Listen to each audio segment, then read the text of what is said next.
वंशी विभूषितकरानवनीरदाभात् पीताम्बरादरुणबिम्बफलाधरोष्ठात् पूर्णेन्दुसुन्दरमुखादरविन्दनेत्रात् कृष्णात् परं किमपि तत्त्वमहं न जाने।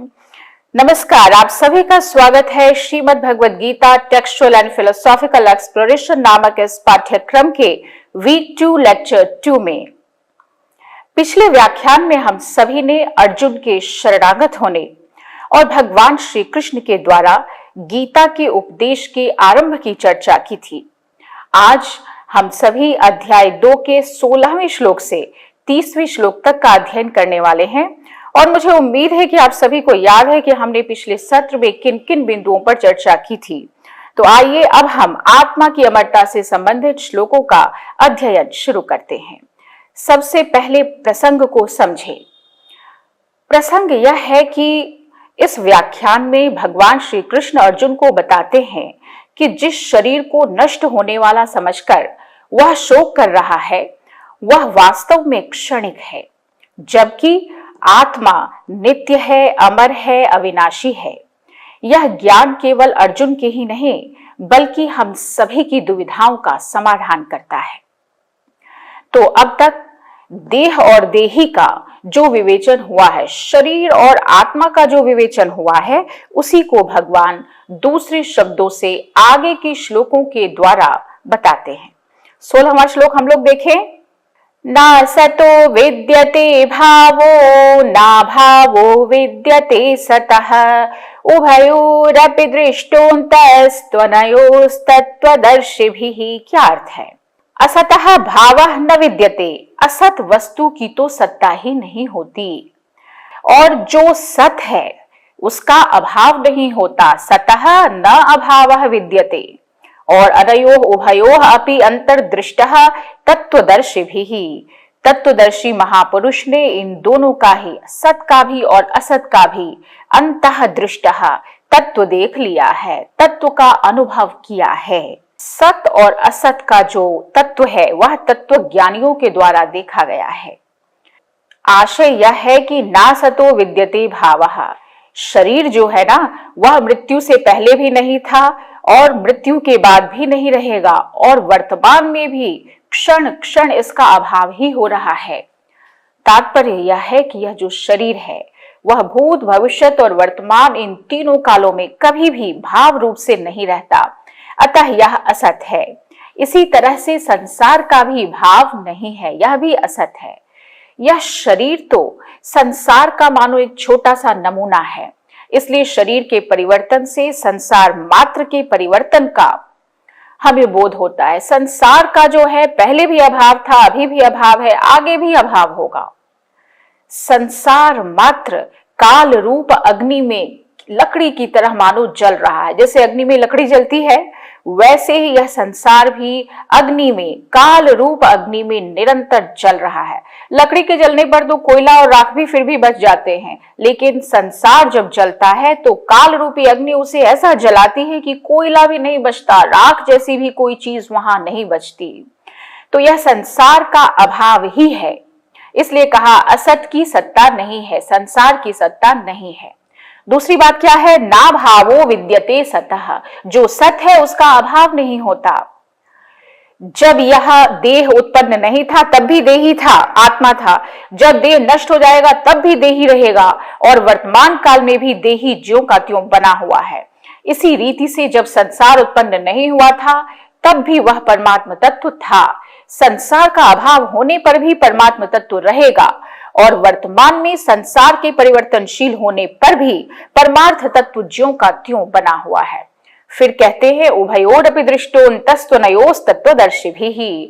इन दोनों के सत और असत के, देही और देह के तत्व को जानने वाले महापुरुषों ने इसके तत्व को देखा है, इसके सार को समझा है, इसका मर्म समझा है और निचोड़ निकाला है उन्होंने कि केवल एक सत तत्व ही विद्यमान है। असत वस्तु का जो तत्व है वह भी सत है और सत वस्तु का तत्व भी सत है, अर्थात दोनों का तत्व एक सत ही है। दोनों का तत्व भाव रूप से एक ही है। इसलिए सत और असत इन दोनों के तत्वों को जानने वाले महापुरुषों के द्वारा जो कुछ भी बातें जानने में आई हैं, उससे यही पता चलता है कि एकमात्र सत तत्व ही है। असत की जो सत्ता प्रतीत होती है वह भी सत्ता वस्तुतः सत की ही है। सत की सत्ता से ही असत भी सत्तावान प्रतीत होता है। इसी सत को परा प्रकृति वगैरह भी कहा गया है। तो अर्जुन भी शरीर को लेकर शोक कर रहा है कि ये युद्ध में मर सकते हैं। इसलिए भगवान ने कहा कि क्या तुम्हारे नहीं चाहने से ये नहीं मरेंगे? असत तो मरेगा ही और निरंतर मर रहा है असत, और जो यह सत रूप से है उसका कभी अभाव नहीं होगा। इसलिए शोक करना तुम्हारी नासमझी है अर्जुन, तुम्हारी नादानी है। Let us read the English meaning now. The unreal has no existence and the real never ceases to be. The reality of both has thus been perceived by the seers of truth. अब इसके बाद इस श्लोक में जिस सत तत्व के लिए यह बात कही गई है कि उसका अभाव नहीं है, ना भावो विद्यते सतः, वह सत तत्व आखिर है क्या? इसी जिज्ञासा पर हमारा अगला श्लोक है। आइए 17वां श्लोक। अविनाशी तु तद्विद्धि येन सर्वमिदं ततं विनाशमव्ययस्यास्य न कश्चित् कर्तुमर्हति। सत और असत वस्तु के स्वरूप का निरूपण करते हुए अर्जुन को युद्ध करने की आज्ञा भगवान देते हैं। अविनाशी तो तद्विद्धि, नाश रहित तो तुम उसको जानो। हे अर्जुन, अविनाशी यानी नाश रहित, तू तद्विद्धि उसको जानो, उसी को जानो कि यह नाश रहित है। ये न जिससे इदम सर्वम ततम, यह संपूर्ण जगत जो है व्याप्त है। ततम अर्थात व्याप्तम, जिससे यह संपूर्ण जगत व्याप्त है, उसी को तुम नाश रहित ऐसा समझो, अविनाशी ऐसा समझो। और विनाशम अव्ययस्यास्य न कश्चित् कर्तुमर्हति, इस अव्यय का, इस अविनाशी का विनाश करने में कोई भी समर्थ नहीं है। तो सत की व्याख्या करने के लिए यह श्लोक आया है कि सत कौन है? वही अविनाशी तत्व, और वो अविनाशी तत्व ही है। वो अर्जुन तुम किसे समझो अविनाशी? तो भगवान ने कहा कि अविनाशी कौन है? जो सत है। तो ये न सर्वमिदं ततम, जिससे यह, जिस तत्व से यह सारा का सारा संसार व्याप्त है। जैसे सोने से बने हुए आभूषणों में सोना व्याप्त होता है, लोहे से बने हुए अस्त्र शस्त्रों में लोहा व्याप्त होता है, मिट्टी से बने हुए बर्तनों में मिट्टी व्याप्त होती है, जल से बने हुए बर्फ में जल व्याप्त होता है। ठीक ऐसे ही संसार में वह सत तत्व ही हर जगह व्याप्त है। अतः वास्तव में इस संसार में वह सत तत्व ही जानने योग्य है। तो हमने यहां देखा कि हे अर्जुन, नाश रहित तू उसे जान जिससे यह संपूर्ण जगत आच्छादित है, और उस अविनाशी का विनाश करने में कोई भी समर्थ नहीं है। Let us read the English meaning now. Know that alone to be imperishable, which pervades this universe, for no one has the power to destroy this indestructible substance. अब सत तत्व की व्याख्या तो हो गई। सत की व्याख्या के बाद जो असत वस्तु है वह क्या है, इस जिज्ञासा पर कहते हैं। अगला श्लोक देखिए 18वां। अंतवंत इमे देहा नित्यस्योक्ता शरीरिणः अनाशिनो प्रमेयस्य तस्माद् युध्यस्व भारत। भगवान कहते हैं अनाशिनः अप्रमेयस्य नित्यस्य शरीरिणः, यानी नाश रहित, अप्रमेय और नित्य स्वरूप शरीरी, शरीरी अर्थात जीवात्मा। यह जो जितनी भी शरीर है वो सब कैसे है? नाशवान है। अंतवंतः, नाशवान है, ऐसा कहा गया है। यानी ये शरीर नाशवान है। किसके शरीर है? नाश रहित अप्रमेय नित्य स्वरूप जीवात्मा के शरीर हैं जो नाशवान है। इसलिए हे भारत, भरतवंशी अर्जुन, क्या करो? तस्माद् युध्यस्व, इसलिए तुम युद्ध करो। जो इस नाश रहित अप्रमेय नित्य स्वरूप जीवात्मा के सारे शरीर को यहां नाशवान बतलाया है। अंतवंतः, अंतवंतः मतलब इनका एक न एक दिन नाश होना है, अंत होना है। और कैसे है? नित्यस्य शरीरिणः, ये देह किसके है जिनका अंत होना है? तो नित्य शरीरी के, नित्य आत्मा के है। और अनाशिनः अप्रमेय से, शरीर कैसा है? ये नाश रहित है और अप्रमेय है। ऐसे इस शरीरी का जो यह शरीर है वह तो अंत होना ही है उसका, इसलिए तुम परेशान मत हो, युद्ध स्व, तो युद्ध कर। Let us read the English meaning now. All these bodies pertaining to the imperishable, indefinable and eternal soul are spoken of as perishable. Therefore, Arjuna fight. अब अगले श्लोक में भगवान यह कहकर समाधान करते हैं, ऐसा मानना कि आत्मा मर सकती है या मार सकती है, यह मानना अज्ञान है। आइए श्लोक देखें, 19वां श्लोक देखते हैं। यैनं वेत्ति हंतारं यश्चैनं मन्यते हतम् उभौ तौ न विजानीतो नायं हन्ति न हन्यते। जो इस आत्मा को मारने वाला समझता है, यह एनम वेत्ति हंतारम, यह जो कोई भी इस आत्मा को हंता यानी मारने वाला समझता है, और यह एनम मन्यते हतम, जो इसे हत यानी मारा हुआ मानता है, वे दोनों ही उभौ तौ न विजानीतो, नहीं जानते हैं। दोनों ही लोग नहीं जानते हैं। क्या नहीं जानते हैं? कि नायम हंति न हन्यते, कि यह आत्मा न तो हंति मारती है, यह आत्मा न तो मारती है और न ही हन्यते, किसी के द्वारा मारी भी नहीं जाती। तो पूरा अर्थ क्या हो गया कि जो इस आत्मा को मारने वाला समझता है या मारा हुआ मानता है, वे दोनों ही लोग नहीं जानते, सच्चाई नहीं जानते, क्योंकि आत्मा वास्तव में न तो किसी को मारती है और न ही किसी के द्वारा मारी जाती है। Let us read the English meaning now. They are both ignorant. Ignorant बताया, he who knows the soul to be capable to killing and he who takes it as killed. For verily the soul neither kills nor is killed. अब पहले के श्लोक में यह कहा कि आत्मा किसी के द्वारा मारी नहीं जाती।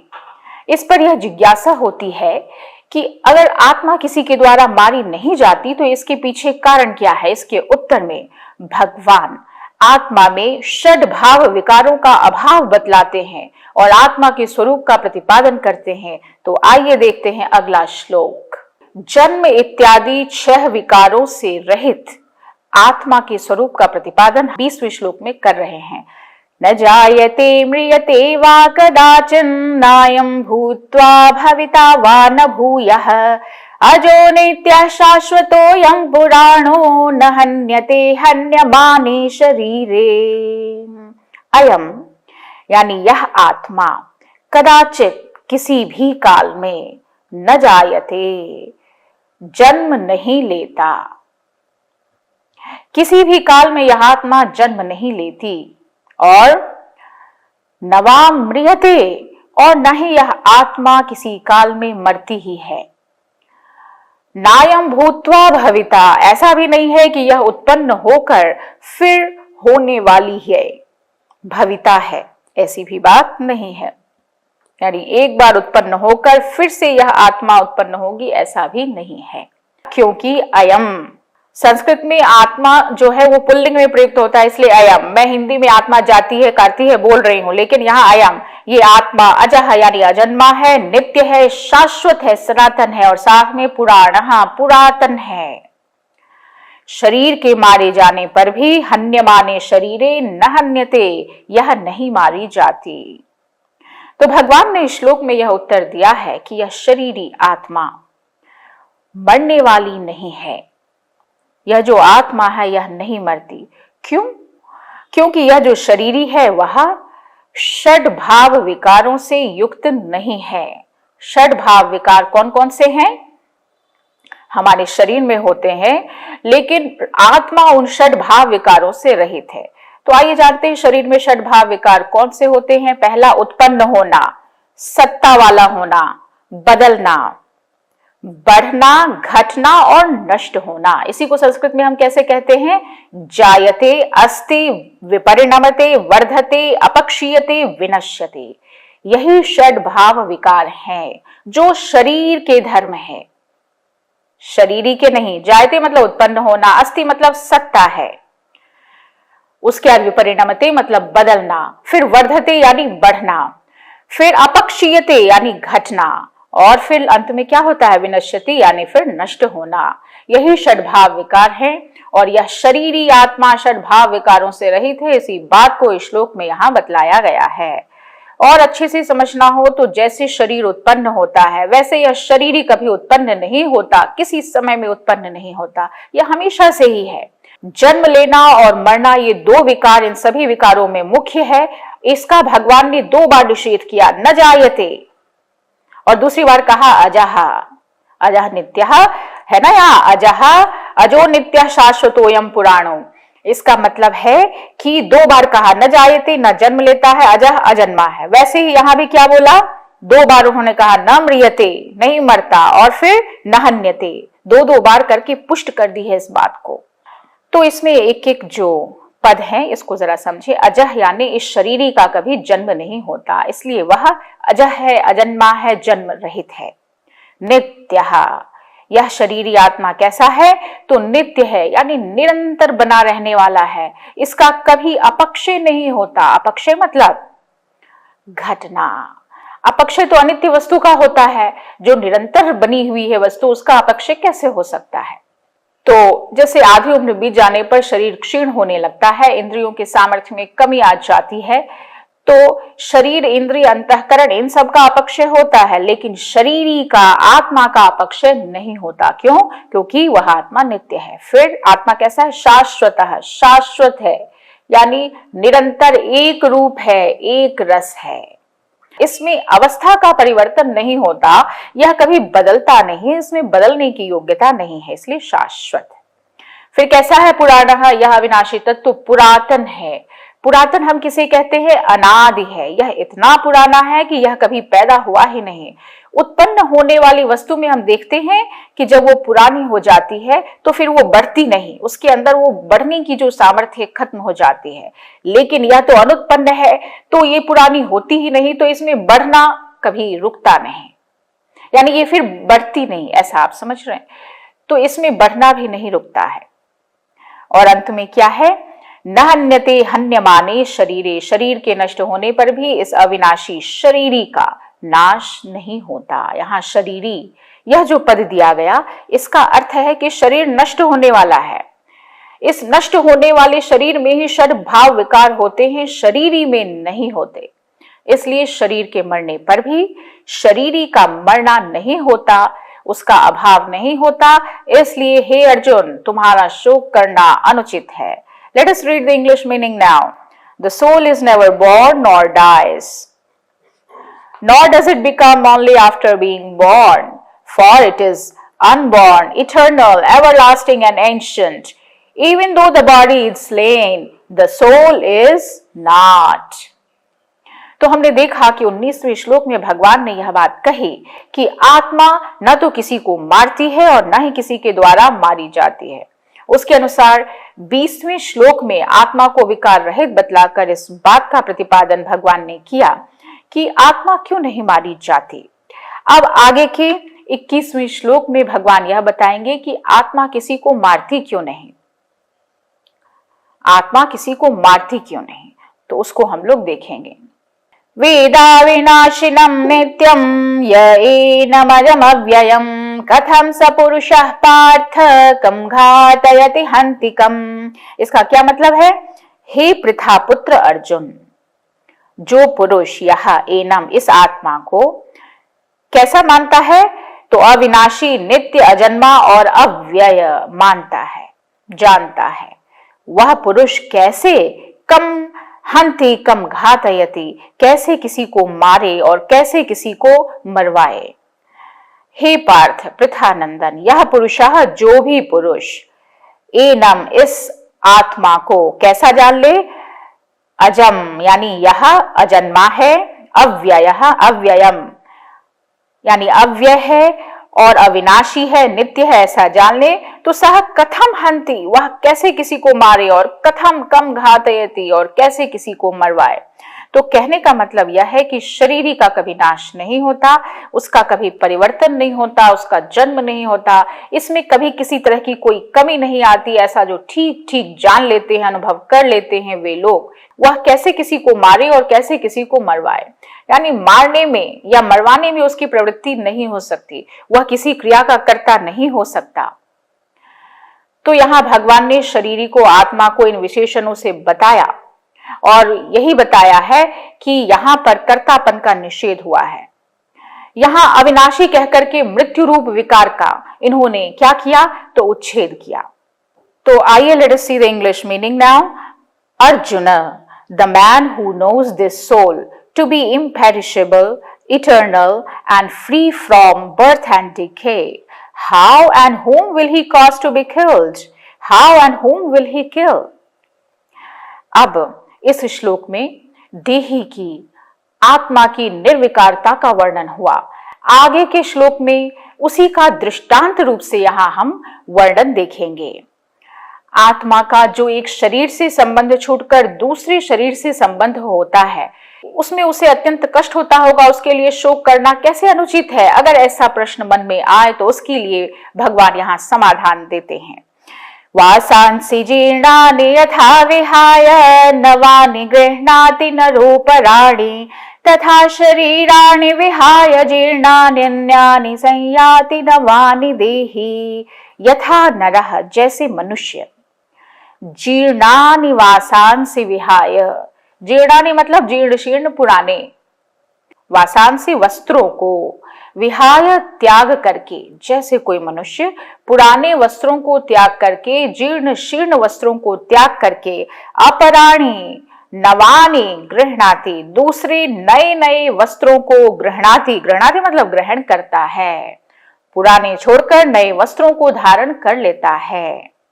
तो ऐसे जैसे मनुष्य करता है, तथा ठीक वैसे ही देही जो है, देही जीवात्मा, वह क्या करता है, तो जीर्णानि शरीराणि विहाय, जीर्ण शीर्ण शरीर को छोड़कर, पुराने शरीर को छोड़कर, अन्यानि नवानि संयाति, दूसरे नए शरीर को, संयाति मतलब प्राप्त कर लेता है। तो जैसे मनुष्य पुराने कपड़े छोड़कर नए कपड़े धारण करता है, ठीक वैसे ही देही आत्मा पुराने शरीर को छोड़कर नया शरीर धारण कर लेता है। पुराना शरीर छोड़ना मतलब मृत्यु, नया शरीर धारण करना मतलब जन्म। देखिए, अगर कोई यह प्रश्न पूछे कि शरीर तो कई बार बच्चों के और युवाओं के भी मृत हो जाते हैं, ऐसा तो है नहीं कि जीर्ण शीर्ण शरीर ही मृत होते हैं, तो ऐसे में इसको हम कैसे वहां पर लगाएंगे? तो देखिए, कहना यह है कि कोई भी व्यक्ति आयु समाप्त होने पर ही मरता है, चाहे वो बालक हो या युवा हो, और आयु समाप्त होना ही शरीर का जीर्ण होना है। शरीर का पुराना होना मतलब आयु समाप्त होना। उसका मतलब ये नहीं कि झुर्रियां पड़ जाए या वृद्ध हो जाए इतने साल। बात समझ में आई? इसलिए उसका यही समाधान है कि आयु समाप्त होना जीर्ण शीर्ण होना है, इसलिए उसके बाद आत्मा नए शरीर को धारण कर लेती है। तो बोलते जब हम नए कपड़े पहनते हैं तो उसमें तो बहुत अच्छा लगता है, आनंद आता है, मन में प्रसन्नता का अनुभव होता है, लेकिन जब ये आत्मा शरीर को छोड़कर दूसरे शरीर को धारण करती है, वहां तो दुख होता है, वहां आनंद नहीं आता। तब उसको आप कैसे बताएंगे? तो बोलते हैं कि नहीं, वहां पर जो दुख हो रहा है एक शरीर छोड़कर दूसरा शरीर धारण करने पर, वो इसलिए नहीं कि मरने से हो रहा है, वो इसलिए कि जीने की इच्छा बनी हुई है कि मैं जीऊं, भोग करूं, वो छूट जाने से वहां दुख होता है। शरीर के साथ एकात्मता कर लेने की वजह से वह दुखी होता है, परंतु जो शरीर से एकात्मता को प्राप्त नहीं करता उसको मरने में दुख नहीं होता, प्रत्युत आनंद होता है। ठीक उसी तरह जैसे मनुष्य कपड़ों के साथ अगर एकात्मता न करे तो उसे कभी भी पुराने कपड़ों को छोड़ने में दुख ना हो, और अगर जो कपड़ों में भी करे ये मेरा है इसको कैसे छोड़े, तो आप देखेंगे आपके कबर्ड भरे पड़े रहते होंगे, आप पुराने कपड़ों को छोड़ने में बहुत मोह करते होंगे, तो उसमें आपको दुख होता होगा। ठीक वही बात यहाँ भी अप्लाई करती है। कपड़ों के साथ एकात्मता नहीं तो दुख नहीं, एकात्मता हुई तो फिर वहां दुख होगा। वैसे ही शरीर को अगर हमने एकात्म मान लिया, आत्मा के साथ जोड़ लिया बिल्कुल, तो दुख होगा, नहीं तो नहीं। Let us read the English meaning now. As a man shedding worn out garments takes other new ones, likewise the embodied soul casting off worn out bodies enters into others which are new. इस तरह से एक शरीर से दूसरे शरीर प्राप्त होने में शोक करना उचित नहीं है। इस बात को बताकर अब भगवान ये बताते हैं कि आत्मा का स्वरूप दुर्विज्ञेय है। अब पुनः 3 श्लोकों के द्वारा भगवान इस आत्मा की, आत्म तत्व की निर्विकारता का प्रतिपादन करेंगे और उसके विनाश की आशंका से शोक करने को अनुचित ठहराते हुए भगवान आगे के 3 श्लोक भी बोलेंगे। 23वां श्लोक हम लोग देखेंगे। नैनम छिन्दन्ति शस्त्राणि नैनम दहति पावकः न चैनम क्लेदयन्त्यापो न शोषयति मारुतः। यानी शस्त्राणि एनम न छिन्दन्ति, इस आत्मा को शस्त्र इत्यादि नहीं काट सकते। न छिन्दन्ति अर्थात शस्त्र इस शरीरी को, आत्मा को नहीं काट सकते। नैनम दहति पावकः, और न ही पावक अर्थात अग्नि इसको दहति जला सकती है। तो फिर क्या है? आपः एनम न क्लेदयन्ति, जो जल है वह भी इसे गीला नहीं कर सकते। और चौथा चरण देखिए, मारुतः, जो वायु है वो न शोषयति, वायु हर चीज सुखा सकती है लेकिन आत्म तत्व को नहीं सुखा सकती, वायु भी इसको नहीं सुखा सकती। तो इस शरीरी को शस्त्र काट नहीं सकते क्योंकि शस्त्र की वहां पहुंच नहीं है। इस आत्मा को अग्नि जला नहीं सकती क्योंकि अग्नि की वहां पहुंच नहीं है। इस शरीरी को जल गीला नहीं कर सकती क्योंकि जल की भी वहां पहुंच नहीं है। और इसी तरह से वायु भी शरीरी को सुखा नहीं सकते क्योंकि वायु की भी वहां पहुंच नहीं है, वायु की भी इतनी सामर्थ्य नहीं है कि आत्म तत्व को सुखा दे। तो इसलिए अब अगर आप सोचेंगे कि 5 महाभूत होते हैं, यहाँ 4 महाभूतों को तो गिना दिया भगवान ने, पृथ्वी जल तेज वायु आत्मा को ये नहीं कर सकते, ये नहीं कर सकते, लेकिन आकाश के बारे में आपने कुछ क्यों नहीं बताया, जो 5वां महाभूत है उसके बारे में भी आप कह देते। तो इसका उत्तर यह है कि देखो, आत्मा में क्रिया करने की कोई शक्ति नहीं है। तो देखिए, मैं आपसे कह रही थी कि आकाश में क्रिया करने की शक्ति नहीं है। क्रिया करने की शक्ति, विकृति पैदा करने की शक्ति तो इन 4 महाभूतों में ही है। आकाश तो इन चारों को अवकाश देता है। चारों तत्व आकाश से ही उत्पन्न हुए हैं, तो आकाश इन्हें सिर्फ अवकाश देता है, आकाश कोई क्रिया नहीं करता। इसलिए आकाश के बारे में अलग से नहीं कुछ बताया गया। Let us see the English meaning now. Weapons cannot cut it, nor can fire burn it. Water cannot wet it, nor can wind dry it. अगला श्लोक देखते हैं। अच्छेद्यो यमदाह्यो यमक्लेद्यो शोष्य एव च नित्यः सर्वगतः स्थाणुरचलोऽयं सनातनः। क्योंकि यह आत्मा कैसी है?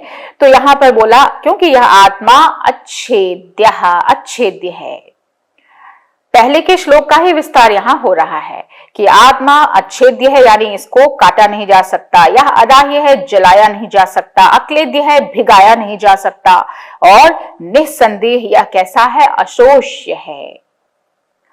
अशोष्य मतलब इसको सुखाया भी नहीं जा सकता। तो ऐसा क्यों? आखिर ऐसा क्यों? अयम नित्यः, यह आत्मा नित्य है और सर्वगतः, यह हर जगह व्याप्त है, परिपूर्ण है और स्थाणु है, अचल है। स्थाणु मतलब स्थिर स्वभाव वाला है, अचल है, स्थिर है और सनातन है यानी अनादि है। तो इस श्लोक में पहले की ही बात को आगे बताया गया है कि अच्छेद्य क्यों है, अक्लेद्य क्यों है, अशोष्य क्यों है, क्यों? तो उसी को इन्होंने बताया। आत्मा अयम नित्यः, नित्य होने से है। सर्वगतः, यह देही नित्य है यानी निरंतर रहने वाला है। यह किसी काल में नहीं था और किसी काल में नहीं रहेगा, ऐसी बात नहीं है, किंतु यह सभी काल में नित्य निरंतर बना रहने वाला है। सर्वगतः यानी यह सभी काल में ज्यों का त्यों रहता है, हर जगह है। ऐसा नहीं कि एक देश में है और दूसरे देश में इसका अभाव है, ऐसा नहीं है। सर्वगतः, सब जगह इसका गमन है, एक रूप से, एक रस से सब जगह विद्यमान है और अचल स्थिर है। तो सर्वगत है तो क्या आता जाता है कहीं या नहीं आता जाता है? तो बोलते स्थिर स्वभाव वाला है भाई, कभी यहाँ कभी वहां, ऐसा नहीं है। सर्वत्र एक स्थिर स्वभाव में रहता है। स्थाणु, स्थाणु मतलब कहीं आता जाता नहीं है, या तो ठीक है, पर कंपन भी होता है कि नहीं आत्मा में? तो यहां बोल रहे हैं कि एक जगह रहता हुआ हिलता डुलता है, जैसे हवा चलती है तो पत्तियां खरखराती है कि नहीं, वैसे ही क्या आत्मा के अंदर कुछ क्रिया होती है, ऐसे हिलता डुलता है? तो बोलते नहीं, स्थाणु है, यानी इसमें कोई हिलने की भी क्रिया नहीं होती है और ये सनातन है, ये अचल है, स्थाणु है, ये सब बात ठीक है, लेकिन यह सनातन भी है, यानी अनादि है, हमेशा से है, सदा से है, यह किसी समय नहीं था, ऐसा भी नहीं है। Let's read the English meaning now. For this soul is incapable of being cut, it is proof against fire, impervious to water and undriable as well. This soul is eternal, omnipresent, immovable, constant and everlasting. आइए 25वां श्लोक हम पढ़ें। अव्यक्तोयम अचिन्त्योयम अविकार्योयम उच्यते तस्मादेवं विदित्वैनं नानुशोचितुमर्हसि। यह आत्मा कैसा है? अव्यक्तः, अव्यक्त है। अव्यक्त मतलब प्रत्यक्ष नहीं दिखता। और कैसा है? यह अचिन्त्यः, यह अचिन्त्य भी है, यानी चिंतन का विषय नहीं है। अविकार्यः, अविकार्य मतलब यानी ये निर्विकार है, ठीक है, विकार रहित है, ऐसा कहा जाता है। तस्मात्, इसलिए, एनम, इस देही को, इस आत्मा को, एवं विदित्वा, ऐसा जानकर, ऐसा समझकर, नानुशोचितुमर्हसि, नानुशोचितुमर्हसि, तुम्हें शोक नहीं करना चाहिए अर्जुन, शोक करना उचित नहीं है। जैसे शरीर और संसार स्थूल रूप से हमारे प्रत्यक्ष में आता है, लेकिन यह शरीर ही स्थूल रूप से प्रत्यक्ष में नहीं आता, इसलिए इसको कह दिया अव्यक्त है। अचिंत्य है, देखने में नहीं आता, पर चिंतन में तो आते हैं। तो ये सभी चिंतन के विषय हो सकते हैं संसार, लेकिन यह इतना सूक्ष्म है, सूक्ष्म सृष्टि से रहित है कि ये चिंतन का भी विषय नहीं है। इसमें कहीं भी किंचन मात्र भी परिवर्तन नहीं होता, इसलिए यह अविकार्य है। और इस देही में, इस आत्मा में किसी भी प्रकार की कोई विकृति नहीं होती, इसलिए उसके लिए किसी भी तरह का शोक करना उचित नहीं है। तो ये जितने भी विशेषण देही आत्मा के लिए लगाए गए, उससे उस देही का, आत्मा का निषेध मुख से वर्णन कर रहे हैं भगवान। आप समझ रहे हैं? निषेध मुख से। और इससे पहले जो आपने देखा था, तो निषेध मुख से भी आत्मा के बारे में यहां बताया गया है। तो नित्य सर्वगतः स्थाणु सनातन, यह पॉजिटिवली बताया, विधि मुख से ब्रह्म का वर्णन, आत्मा का वर्णन यहां किया। लेकिन इसके अलावा जो 8 विशेषण लगाए गए इन श्लोकों में कि अव्यक्त है, अचिंत्य है, अविकार्य है, और इससे पहले भी, वो सब के सब निषेध मुख से आत्मा का वर्णन करते हैं। तो ये सब जान करके हे अर्जुन, आप शोक मत करो, यह उचित नहीं है। Let us read the English meaning now. This soul is unmanifest, it is unthinkable, and it is spoken of as immutable. Therefore, knowing this as much, you should not grieve, O Arjuna. अब भगवान आगे के 2 श्लोक कहते हैं, अथ चैनम नित्यजातम नित्यम वा मन्यसे मृतम तथापि त्वं महाबाहो नैवं शोचितुमर्हसि। अथ मतलब किंतु, च मतलब यदि, अथ च किंतु यदि, त्वम एनम, तुम इस आत्मा को, नित्य जातम यानी सदा जन्म लेने वाला मान लो, और नित्यम वा मन्यसे मृतम, और सदा मरने वाला यह मान भी लो। मान लो कि तुमने मान लिया कि आत्मा भी सदा जन्म लेती है और सदा मरती है, तब भी, तथापि यानी तब भी, तुम महाबाहो हे अर्जुन, नैवं शोचितुमर्हसि, तुम इस प्रकार शोक करने को योग्य नहीं हो, तुम्हें शोक नहीं करना चाहिए। क्यों? मान लो तुमने ऐसा मान लिया कि आत्म तत्व कैसा है, तो नित्य जन्म लेने वाला और नित्य मरने वाला, तब भी क्या होगा? तुम्हें शोक बिल्कुल नहीं करना चाहिए। क्यों? क्योंकि जो जन्मेगा वो मरेगा ही, और जो मरेगा वो जन्म लेगा ही, ये जन्म मृत्यु का चक्र तो होता ही है। तो अगर बीज को पृथ्वी में बो दिया जाए, तो वह फूल करके, विकसित होकर के क्या देता है? अंकुर दे देता है। और वही अंकुर धीरे धीरे बढ़ते बढ़ते किसका रूप धारण कर लेता है? एक महान वृक्ष का। तो इसमें सूक्ष्म दृष्टि से देखा जाए तो क्या वह बीज एक क्षण भी एक रूप से रहा? पृथ्वी में वह पहले अपने कठोर रूप को छोड़कर कोमल रूप में हो गया, फिर कोमल रूप को छोड़कर अंकुर रूप में आया, और उसके बाद अंकुर रूप को छोड़कर वृक्ष रूप को धारण कर लिया, और अंत में आयु समाप्त होने पर वह सूख भी गया। इस तरह बीज एक क्षण भी एक रूप में नहीं रहा, प्रति क्षण क्षण क्षण बदलता रहा। अगर बीज एक क्षण भी एक रूप से रहता तो वृक्ष के सूखने तक की क्रिया कैसे होती। इसलिए उसने पहले अपने रूप को छोड़ा, यह उसका मरना हुआ। दूसरे रूप को पाया, यह उसका जन्म लेना हुआ। तो ये जो बीज का उदाहरण मैंने दिया उसी की तरह तो यह शरीर है।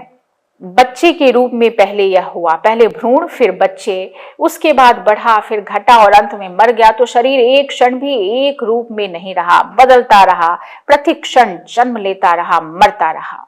और भगवान कहते हैं कि अगर तुम शरीर को भी नित्य जन्म लेने और नित्य मरने वाला मानते हो तो भी यह शोक का विषय नहीं है। नहीं हो सकता, क्योंकि जो जन्म लेगा वो मरेगा, जो मरेगा वह पुनः जन्म लेगा, तो शोक किस बात का।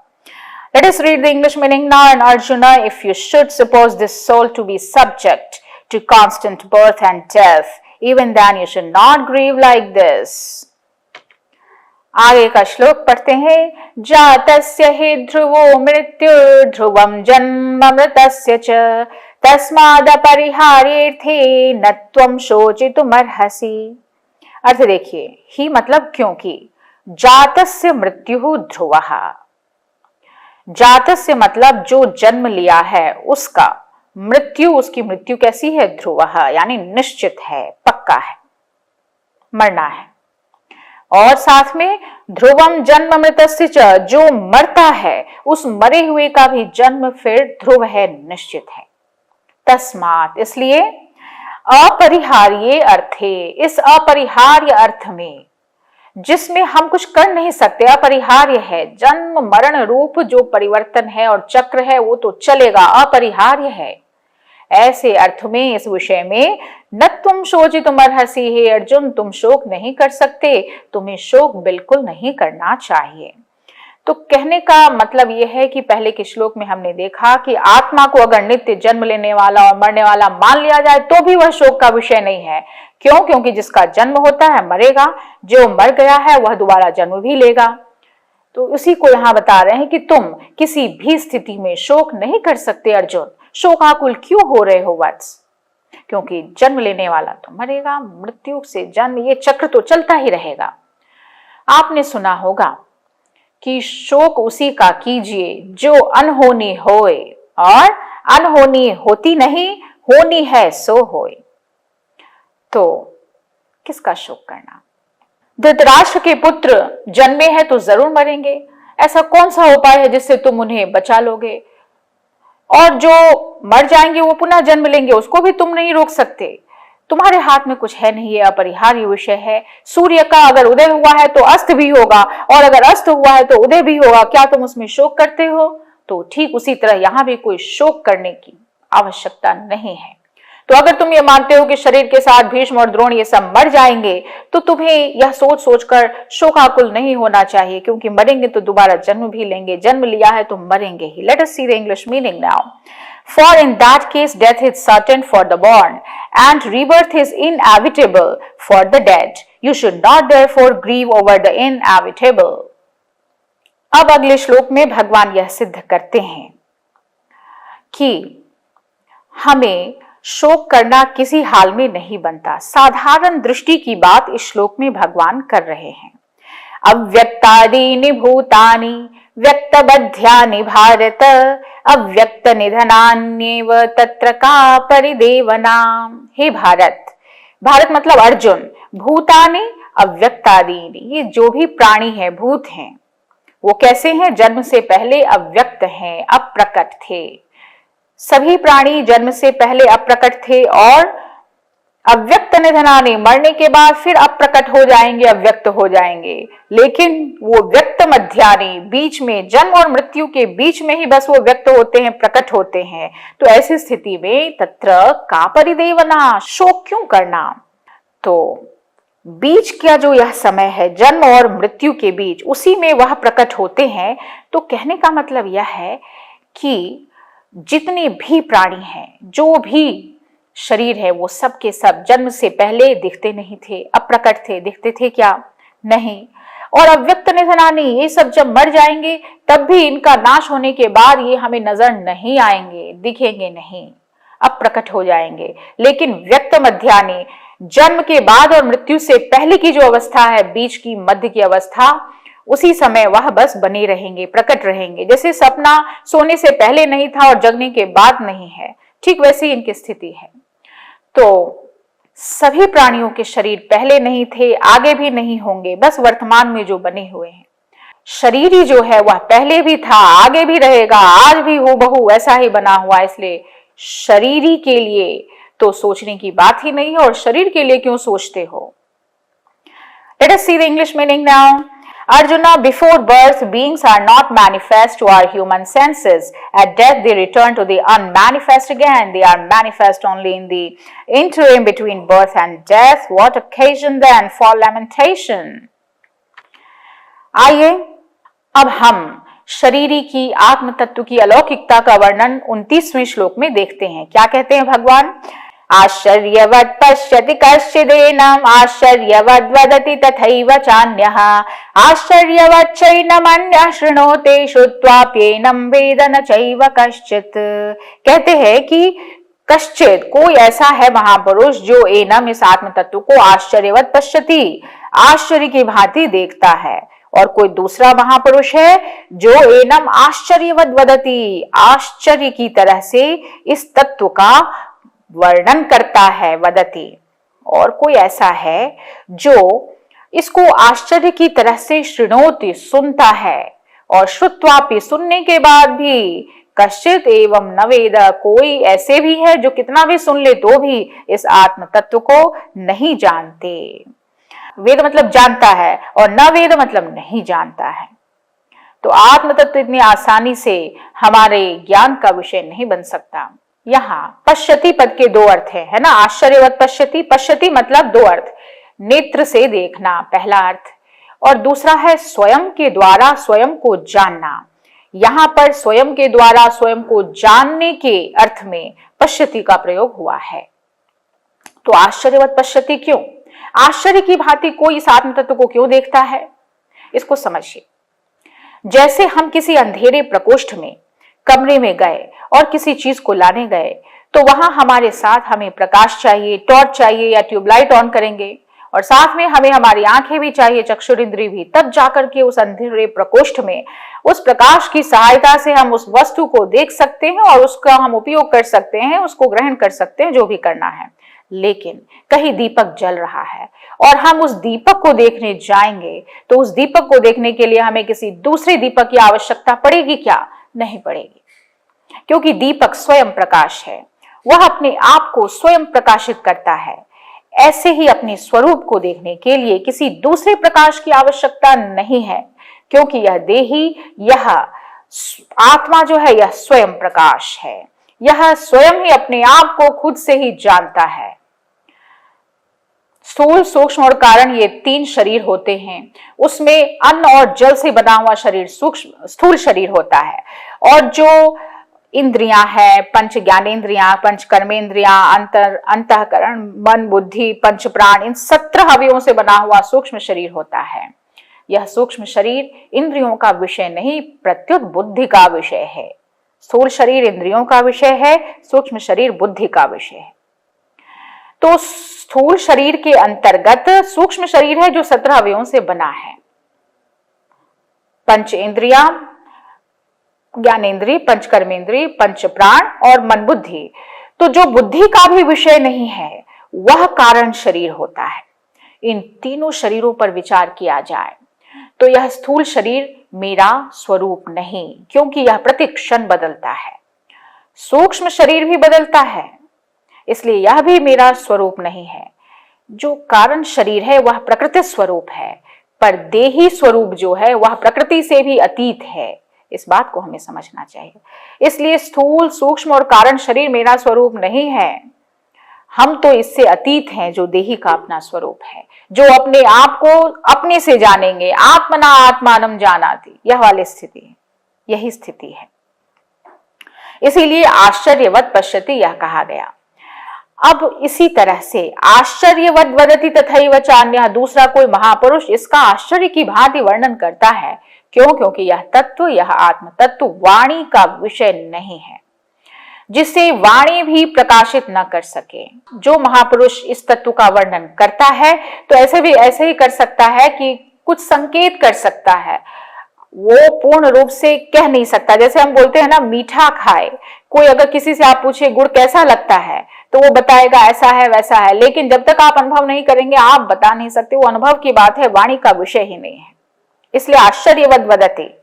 और कुछ जो हैं जो इसको सुनते हैं, सुनने पर हमें लगता है अरे ये तो कुछ विलक्षण हम सुन रहे हैं, हमने आज तक कानों से जो भी सुना है वो बहुत ही स्थूल और सूक्ष्म ऐसी ऐसी कुछ बातें सुनी, लेकिन जब देही की बात हम सुनते हैं तो हमें वह जो कुछ हम सुन रहे हैं वह हमें कैसा लगता है, तो कुछ विलक्षण लगता है, अद्भुत लगता है, यूनिक लगता है।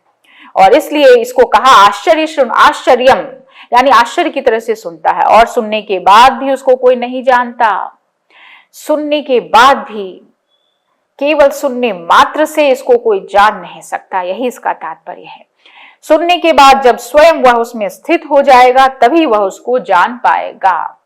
चिंतन मनन निधिध्यासन सब करेगा, ध्यान करेगा, उसमें स्थित हो जाएगा, तभी आत्म तत्व को जान सकता है। इसलिए ऐसा कहा गया है कि कोई महापुरुष इस आत्मा को आश्चर्य की भांति देखता है। Let us read the meaning in English now. Hardly anyone perceives this soul as marvelous. Scarce another likewise speaks thereof as marvelous, and scarce another hears of it as marvelous. Marvelous means आश्चर्य. And while there are some who know it not even on hearing of it. इस तरह से हमने देखा कि आत्म तत्व के दर्शन, मनन और श्रवण की अलौकिकता का प्रतिपादन यहाँ भगवान ने किया। दर्शन, वर्णन और श्रवण की दुर्लभता का भी प्रतिपादन किया भगवान ने। और अब आत्मा अवध्य है, अतः किसी भी प्राणी के लिए शोक करना उचित नहीं है। इस बात को बताते हुए भगवान सांख्य योग के प्रकरण का यहाँ उपसंहार करते हैं। आइए हम सभी तीसरा श्लोक देखें। देहि नित्यमवध्योऽयं देहे सर्वस्य भारत, तस्मात् सर्वाणि भूतानि न त्वं शोचितुमर्हसि। क्या अर्थ है? हे भारत, हे अर्जुन, अयम देहि, यह जो आत्मा है वह कैसा है? सर्वस्य देहे नित्यम अवध्यः, सभी के शरीरों में सदा ही अवध्य है। अवध्य है यानी जिसका वध न किया जा सके। तस्मात्, इसलिए, सर्वाणि भूतानि, सभी प्राणियों के लिए, त्वम शोचितुम न अर्हसि, तुम शोक करने के योग्य नहीं हो, यानी उन प्राणियों के लिए शोक मत करो। कहने का मतलब यह है कि सबकी देह में जो देही बैठा हुआ है आत्मा, वह नित्य रूप से अवध्य है किसी भी प्राणी के लिए। इसलिए हमें शोक करने की आवश्यकता ही नहीं है, हमें शोक नहीं करना चाहिए। तो मनुष्य हो, देवता हो, पशु पक्षी, कीट पतंग, स्थावर जंगम, चर अचर, जितने भी संपूर्ण प्राणी जात के लिए, हम सबके शरीर में जो यह देही बैठा हुआ है वह नित्य है, अविनाशी है और अवध्य है, उसका वध नहीं किया जा सकता। देखिए, अवध्य शब्द के दो अर्थ होते हैं। इसका वध नहीं करना चाहिए, इस अर्थ में एक अवध्य, और इसका वध हो ही नहीं सकता, असंभव है, यह दूसरा अर्थ। जैसे गाय के लिए अगर हम बोलें कि गौ माता अवध्य है, इसका मतलब गाय का वध नहीं करना चाहिए क्योंकि हमें पातक लगेगा, दोष उत्पन्न होगा। लेकिन देही के लिए जो अवध्य का प्रयोग हुआ वह उस अर्थ में नहीं हुआ। प्रत्युत देही का वध कभी भी, किसी भी काल में, किसी भी रूप में हो ही नहीं सकता, असंभव है। इस अर्थ में यहाँ अवध्य पद का प्रयोग हुआ है। So what's the meaning in English now? Let us read it. Arjuna, the soul dwelling in the bodies of all can never be slain. Therefore, you should not mourn for anyone. तो इस व्याख्यान के लिए इतना ही। सारांश आप सुन लें। आत्मा अविनाशी है, अमर है, मृत्यु केवल परिवर्तन है, अंत नहीं। और हमारे जीवन का लक्ष्य शरीर से परे आत्मा के विकास को समझना होना चाहिए। आप सभी के लिए मैं कुछ होमवर्क भी देना चाहूंगी। तो हमारे अगले व्याख्यान में श्लोक संख्या 31 से 46 तक आप पढ़कर आएंगे और उसमें अर्जुन के कर्तव्य की झलक हम देखेंगे। एक छोटा सा मनन आपको करने की जरूरत है। आप लिख लीजिए कि आत्मा की अमरता को अगर आप स्वीकार कर ले तो आपकी सोच में और व्यवहार में क्या परिवर्तन आएगा।